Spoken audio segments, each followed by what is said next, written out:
ನಮಸ್ಕಾರ. First tube ನ ಮತ್ತೊಂದು ವಿಡಿಯೋಗೆ ಸ್ವಾಗತ. ಸ್ನೇಹಿತರೆ, ಇವತ್ತು ಉತ್ತರ ಪ್ರದೇಶದಲ್ಲಿ ಏನಾಗ್ತಾ ಇದೆ ಗೊತ್ತಾ? ಒಂದ್ ಕಡೆ ಬುಲ್ಡೋಸರ್ ಬಾಬಾ ಖ್ಯಾತಿಯ ಯೋಗಿ ಆದಿತ್ಯನಾಥ್, ಇನ್ನೊಂದು ಕಡೆ ಸುಪ್ರೀಂ ಕೋರ್ಟ್ ನ ಖಡಕ್ ಆದೇಶ, ಮತ್ತೊಂದು ಕಡೆ ಎಲೆಕ್ಷನ್ ಕಮಿಷನ್ ನ ಹದ್ದಿನ ಕಣ್ಣು. ಈ ಮೂರು ಶಕ್ತಿಗಳು ಒಂದಾಗಿ ಕೆಲಸ ಮಾಡಿದ್ರೆ ಏನಾಗುತ್ತೆ ಅನ್ನೋದಕ್ಕೆ ಈಗ ಉತ್ತರ ಪ್ರದೇಶ ಸಾಕ್ಷಿಯಾಗಿದೆ. ನೀವು ನಂಬಲೇಬೇಕಾದ ಸತ್ಯವೊಂದನ್ನ ಹೇಳ್ತೀವಿ ಕೇಳಿ. ರಾತ್ರೋರಾತ್ರಿ ಬರೋಬ್ಬರಿ 3 ಕೋಟಿ ಜನರು ಉತ್ತರ ಪ್ರದೇಶದಿಂದ ಮಂಗಮಾಯವಾಗಿದ್ದಾರೆ. ಹೌದು, ನೀವು ಕೇಳಿಸಿಕೊಂಡಿದ್ದು ಸತ್ಯ. ಅಕ್ರಮ ಬಾಂಗ್ಲಾದೇಶಿ ವಲಸಿಗರು, ರೋಹಿಂಗ್ಯಾ ಮುಸ್ಲಿಮರು ಮತ್ತು ನಕಲಿ ಐಡಿ ಕಾರ್ಡ್ ಇಟ್ಕೊಂಡು ಮೆರಿತಾ ಇದ್ದವರೆಲ್ಲ ಈಗ ಗಂಟು ಮೂಟೆ ಕಟ್ಕೊಂಡು ಪರಾರಿಯಾಗಿದ್ದಾರೆ. ಚುನಾವಣಾ ಆಯೋಗದ ಅಧಿಕಾರಿಗಳು ಮನೆ ಮನೆಗೆ ಹೋಗಿ ಎಲ್ಲಿ ನಿಮ್ಮ ವೋಟರ್ ಐಡಿ, ಎಲ್ಲಿ ನಿಮ್ಮ ಆಧಾರ್ ಕಾರ್ಡ್ ಅಂತ ಕೇಳಿದ್ರೆ ಇಡೀ ಬಡಾವಣೆಯೇ ಖಾಲಿ ಆಗಿದೆ. ನಿನ್ನೆಯವರೆಗೂ ಗಿಜುಗುಡ್ತಾ ಇದ್ದಂತಹ ಏರಿಯಾಗಳು ಇವತ್ತು ಸ್ಮಶಾನದ ತರ ಸೈಲೆಂಟ್ ಆಗಿವೆ. ಹಾಗಾದ್ರೆ ಏನಿದು ಆಪರೇಷನ್ ಟಾರ್ಚ್? ಉತ್ತರ ಪ್ರದೇಶದ ಯೋಗಿ ಆದಿತ್ಯನಾಥ್ ಅವರ ಪೊಲೀಸರು ಮಧ್ಯರಾತ್ರಿ ಟಾರ್ಚ್ ಹಿಡ್ಕೊಂಡು ಯಾರನ್ನು ಹುಡುಕ್ತಾ ಇದ್ದಾರೆ. 2,91,00,000 ಮತದಾರರು ದಿಢೀರಂತ ನಾಪತ್ತೆಯಾಗಿದ್ದು ಹೇಗೆ? ಇದರಿಂದ ಮುಂದಿನ ಎಲೆಕ್ಷನ್ ನಲ್ಲಿ ಇಂಡಿ ಮೈತ್ರಿಕೂಟಕ್ಕೆ ಆಗುವ ನಷ್ಟವೇನು? ಬಿಜೆಪಿಗೆ ಇದರಿಂದ ಲಾಭವಾಗುತ್ತಾ? ಮೋದಿ ಆರ್ಭಟಕ್ಕೆ ಬಾಂಗ್ಲಾದಿಂದ ಬಂದು ಉತ್ತರ ಪ್ರದೇಶದಲ್ಲಿ ಠಿಕಾಣಿ ಹೂಡಿದಂತಹ ರೋಹಿಂಗ್ಯಾ ಮುಸ್ಲಿಮರು ರಾತ್ರೋರಾತ್ರಿ ಹೆದರಿ ಓಡಿ ಹೋಗಿದ್ದು ಯಾಕೆ? ಈ ಎಲ್ಲಾ ಮಾಹಿತಿಯನ್ನ ಇವತ್ತಿನ ಈ ವಿಡಿಯೋದಲ್ಲಿ ನೋಡೋಣ. ಆದ್ರೆ ಅದಕ್ಕೂ ಮುನ್ನ ನಿಮ್ಗೇನನ್ಸುತ್ತೆ? ಕರ್ನಾಟಕದಲ್ಲೂ ಯೋಗಿ ಆದಿತ್ಯನಾಥ್ ಅವರಂತಹ ಖಡಕ್ ಮುಖ್ಯಮಂತ್ರಿ ಬೇಕಾ? ಕರ್ನಾಟಕದಲ್ಲಿ ಠಿಕಾಣಿ ಹೂಡಿರುವಂತಹ ಬಾಂಗ್ಲಾ ನೇಪಾಳಿಗಳನ್ನ ಇಲ್ಲಿಂದ ಓಡಿಸ್ಬೇಕಾ? ನಿಮ್ಗೇನನ್ಸುತ್ತೆ ಅಂತ ಕಮೆಂಟ್ ಮಾಡಿ ಹಾಗೂ ವಿಡಿಯೋಗೆ ಲೈಕ್ ಕೊಡಿ. ಜೊತೆಗೆ ನರೇಂದ್ರ ಮೋದಿ ಅವರ ನಂತರ ಭಾರತದ ಪ್ರಧಾನಿಯಾಗಿ ಯೋಗಿ ಆದಿತ್ಯನಾಥ್ ಅವರು ಆಗ್ಬೇಕಾ ಅಂತ ನಿಮ್ಗನ್ಸಿದ್ರೆ ಎಸ್ ಅಂತ ಕಮೆಂಟ್ ಮಾಡಿ.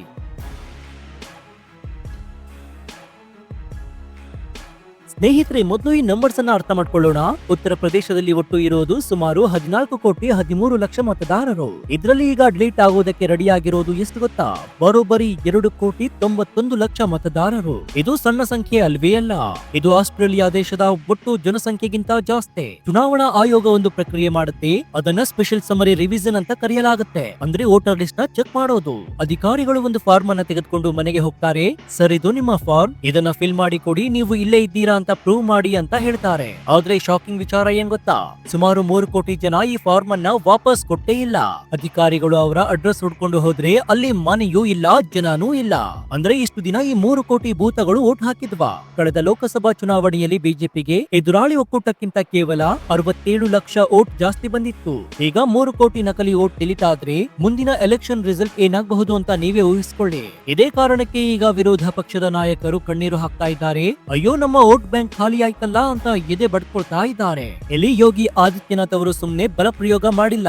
ಅವರ ಕೈಯಲ್ಲಿ ಸುಪ್ರೀಂ ಕೋರ್ಟ್ ಕೊಟ್ಟಿರುವಂತಹ ಬ್ರಹ್ಮಾಸ್ತ್ರ ಕೂಡ ಇದೆ. ವಿರೋಧ ಪಕ್ಷದ ವಕೀಲರು ರಾತ್ರೋರಾತ್ರಿ ಸುಪ್ರೀಂ ಕೋರ್ಟ್ ಬಾಗಿಲು ಬಡಿದು ಸ್ವಾಮಿ ಬಡಪಾಯಿಗಳನ್ನ ಟಾರ್ಗೆಟ್ ಮಾಡ್ತಾ ಇದ್ದಾರೆ. ಎಬಿಎಸ್ ಕಾರ್ಪಸ್ ಅನ್ನ ಹಾಕಿ ರಕ್ಷಿಸಿ ಅಂತ ನಾಟಕವನ್ನ ಮಾಡಿದ್ರು. ಆದ್ರೆ ಸುಪ್ರೀಂ ಕೋರ್ಟ್ ಖಡಕ್ ಹೇಳಿಕೆಯನ್ನ ನೀಡಿದೆ. ಅಕ್ರಮ ವಲಸಿಗರಿಗೆ ರೆಡ್ ಕಾರ್ಪೆಟ್ ಹಾಕೋದಕ್ಕೆ ಆಗೋದಿಲ್ಲ. ಚುನಾವಣಾ ಆಯೋಗಕ್ಕೆ ಡೌಟ್ ಬಂದ್ರೆ ಅವರು ಯಾರ ಹತ್ರ ಬೇಕಾದ್ರೂ ಪೌರತ್ವದ ದಾಖಲೆಯನ್ನ ಕೇಳಬಹುದು. ಈ ಒಂದೇ ಒಂದು ಪಾಯಿಂಟ್ ಸಾಕು ಯೋಗಿ ಆದಿತ್ಯನಾಥ್ ಅವರಿಗೆ. ಹೌದಲ್ವಾ? ದಾಖಲೆ ಕೇಳಬಹುದಲ್ವಾ?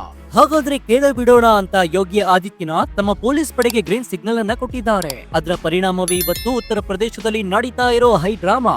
ಯೋಗಿ ಆದಿತ್ಯನಾಥ್ ಕ್ಲಿಯರ್ ಆಗಿ ಹೇಳಿದ್ದಾರೆ, ನೋಡಿ ಉತ್ತರ ಪ್ರದೇಶ ಜನರೇ, ನಮ್ಮ ರಾಜ್ಯದ ರೇಷನ್, ನಮ್ಮ ರಾಜ್ಯದ ಉದ್ಯೋಗ, ನಮ್ಮ ರಾಜ್ಯದ ಆಸ್ಪತ್ರೆ ಇದೆಲ್ಲ ನಿಮಗಾಗಿ ಇರೋದು. ಬಾಂಗ್ಲಾದೇಶದಿಂದ, ಮ್ಯಾನ್ಮಾರ್ ನಿಂದ ನುಗ್ಗಿ ಬಂದಿರೋ ಕಳ್ಳರಿಗಲ್ಲ. ಇವರನ್ನ ನಾನು ಕ್ಲೀನ್ ಮಾಡ್ತೀನಿ, ನೀವು ನಮಗೆ ಸಾಥ್ ಕೊಡಿ ಅಂತ ಕರೆಯನ್ನ ಕೊಟ್ಟಿದ್ದಾರೆ. ಇದಾದ ನಂತರ ಶುರುವಾಯಿತು ನೋಡಿ ಉತ್ತರ ಪ್ರದೇಶದಲ್ಲಿ ಅಸಲಿ ಆಕ್ಷನ್. ಉತ್ತರ ಪ್ರದೇಶ ಪೊಲೀಸರು ಶುರು ಮಾಡಿರೋ ಈ ಆಪರೇಷನ್ಗೆ ಆಪರೇಷನ್ ಟಾರ್ಚ್ ಅಂತ ಯಾಕೆ ಹೆಸರಿಟ್ಟಿದ್ದಾರೆ? ಯಾಕಂದ್ರೆ ಇದು ಹಗಲಲ್ಲಿ ನಡೀತಾ ಇರೋ ಆಪರೇಷನ್ ಅಲ್ಲ. ಹಗಲಲ್ಲಿ ಹೋದ್ರೆ ಆ ಅಕ್ರಮ ವಲಸಿಗರು ಕೆಲಸಕ್ಕೆ ಹೋಗಿರ್ತಾರೆ ಅಥವಾ ತಲೆ ಮರೆಸ್ಕೊಂಡಿರ್ತಾರೆ, ಯಾರಿಗೂ ಸಿಗೋದಿಲ್ಲ. ಆದ್ರೆ ರಾತ್ರಿ ಎಲ್ಲಿದ್ರು ಕೂಡ ಬಿಲ ಸೇರ್ಲೇಬೇಕಲ್ವಾ? ಹಾಗಾಗಿ ಮಧ್ಯರಾತ್ರಿ 12 ಗಂಟೆ 1 ಗಂಟೆಗೆ ಯುಪಿ ಪೊಲೀಸರು ಟಾರ್ಚ್ ಹಿಡ್ಕೊಂಡು ಫೀಲ್ಡ್ ಗೆ ಇಳಿತಾ ಇದ್ದಾರೆ. ರೈಲ್ವೆ ಸ್ಟೇಷನ್ ಪ್ಲಾಟ್ಫಾರ್ಮ್ಗಳು, ಬಸ್ ನಿಲ್ದಾಣಗಳು, ನಿರ್ಮಾಣ ಹಂತದ ಕಟ್ಟಡಗಳು, ಕೊಳೆಗೇರಿಗಳು ಮತ್ತು ಜೋಪಡಿಗಳು ಇಲ್ಲೆಲ್ಲ ಹೋಗಿ ಮಲಗಿದ್ದವರನ್ನ ಎಬ್ಬಿಸಿ ತೋರಿಸಿ ನಿಮ್ಮ ಐಡಿ ಕಾರ್ಡ್, ಎಲ್ಲಿಂದ ಬಂದಿದ್ದು, ಯಾವ ಊರು, ಹಿಂದಿ ಬರುತ್ತಾ ಅಥವಾ ಬರೀ ಬೆಂಗಾಲಿ ಮಾತ್ರ ಬರುತ್ತಾ ಅಂತ ಪಿನ್ ಟು ಪಿನ್ ವಿಚಾರಣೆ ಮಾಡ್ತಿದ್ದಾರೆ. ಡಾಕ್ಯುಮೆಂಟ್ ಇಲ್ಲವಾ? ಸಂಶಯ ಬಂತ? ತಕ್ಷಣ ವ್ಯಾನ್ ಗೆ ಹತ್ತಿಸಿ ಡಿಟೆನ್ಷನ್ ಸೆಂಟರ್ ಗೆ ಕಳಿಸ್ತಾ ಇದ್ದಾರೆ. ಈ ಭಯಕ್ಕೆ ಈಗ ಅಕ್ರಮ ವಲಸಿಗರು ಉತ್ತರ ಪ್ರದೇಶದಲ್ಲಿ ಇರೋಕೆ ಸಾಧ್ಯವೇ ಇಲ್ಲ ಅನ್ನೋ ನಿರ್ಧಾರಕ್ಕೆ ಬಂದು ರಾತ್ರೋರಾತ್ರಿ ಗಂಟು ಮುಟ್ಟೆ ಕಟ್ಕೊಂಡು ಪಶ್ಚಿಮ ಬಂಗಾಳದ ಕಡೆಗೋ ಅಥವಾ ನೇಪಾಳದ ಕಡೆಗೋ ಓಡಿ ಹೋಗ್ತಾ ಇದ್ದಾರೆ. ಇನ್ನು ಇಲ್ಲಿ ನಡೀತಾ ಇರೋದು ಬರೀ ವಲಸೆ ಅಲ್ಲ, ಇದೊಂದು ದೊಡ್ಡ ದಂಧೆ. ಈ 3 ಕೋಟಿ ಜನರಲ್ಲಿ ಎಷ್ಟೋ ಜನಕ್ಕೆ ಆಧಾರ್ ಕಾರ್ಡ್ ಇದೆ, ವೋಟರ್ ಐಡಿ ಕೂಡ ಇದೆ. ಅದು ಹೇಗ್ ಬಂತು? ಲೋಕಲ್ ಏಜೆಂಟ್ಗಳು 500ರಿಂದ 1000 ರೂಪಾಯಿ ತೆಗೆದುಕೊಂಡು ನಕಲಿ ದಾಖಲೆ ಸೃಷ್ಟಿ ಮಾಡ್ಕೊಡ್ತಾ ಇದ್ದಾರೆ. ಇವರೆಲ್ಲ ವೋಟ್ ಬ್ಯಾಂಕ್ ರಾಜಕಾರಣದ ದಾಳಗಳು. ಒಬ್ಬ ಬಾಂಗ್ಲಾದೇಶಿ ಒಳಗೆ ಬರ್ತಾನೆ, ಅವನಿಗೆ ರೇಷನ್ ಕಾರ್ಡ್ ಸಿಗುತ್ತೆ, ವೋಟರ್ ಐಡಿ ಕೂಡ ಸಿಗುತ್ತೆ, ಸರ್ಕಾರದ ಎಲ್ಲ ಸವಲತ್ತುಗಳು ಸಿಗುತ್ತೆ. ಆದ್ರೆ ನಮ್ಮದೇ ದೇಶದ ಬಡವನಿಗೆ ಆಫೀಸ್ ಅಲಿದ್ರು ಕೂಡ ಕೆಲಸ ಸಿಗ್ತಾ ಇಲ್ಲ. ಈ ಅನ್ಯಾಯವನ್ನ ಸರಿ ಮಾಡುವುದಕ್ಕೆ ಈಗ ಆಪರೇಷನ್ ಟಾರ್ಚ್ ಬೇಕೇ ಬೇಕಿತ್ತು. ಚುನಾವಣಾ ಆಯೋಗದ ಅಧಿಕಾರಿಗಳು ಹೇಳ್ತಾರೆ, ನಾವು ಹೋದಾಗ ಒಂದೇ ಮನೆಯ ಅಡ್ರೆಸ್ ನಲ್ಲಿ 50 ಜನ ವೋಟರ್ಸ್ ಇದ್ರು. ಆ ಮನೆ ನೋಡಿದ್ರೆ 10 ಜನ ಇರೋಕು ಕೂಡ ಜಾಗ ಇಲ್ಲ. ಅಂದ್ರೆ ಇವೆಲ್ಲ ಫೇಕ್ ವೋಟ್ಸ್ ತಾನೆ. ಈಗ ಅವೆಲ್ಲ ಡಿಲೀಟ್ ಆಗ್ತಿವೆ. ಸತ್ತವರ ಹೆಸರು ಡಬಲ್ ಎಂಟ್ರಿ. ಊರಲ್ಲಿ ಒಂದು ವೋಟ್, ಸಿಟಿಯಲ್ಲಿ ಒಂದು ವೋಟ್, ಅಕ್ರಮ ವಲಸಿಗರ ವೋಟ್. ಇವೆಲ್ಲ ಕ್ಲೀನ್ ಆದ್ರೆ ಮಾತ್ರ ನಿಜವಾದ ಪ್ರಜಾಪ್ರಭುತ್ವ ಗೆಲ್ಲೋದಕ್ಕೆ ಸಾಧ್ಯ.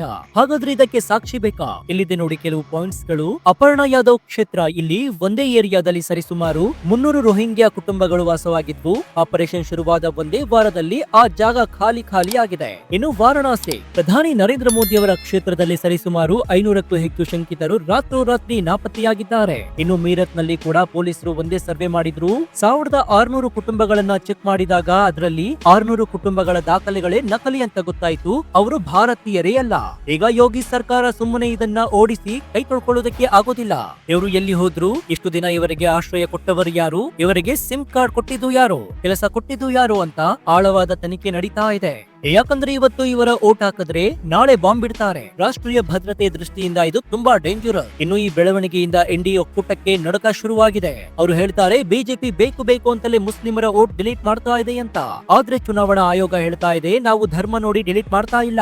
ಯಾರ ಹತ್ರ ಡಾಕ್ಯುಮೆಂಟ್ ಇಲ್ವೋ, ಯಾರು ವಿಚಾರಣೆಗೆ ಸಿಗ್ತಾ ಇಲ್ವೋ ಅವರನ್ನ ಮಾತ್ರ ಲಿಸ್ಟ್ ಇಂದ ತೆಗೆದು ಹಾಕ್ತಾ ಇದೀವಿ ಅಂತ.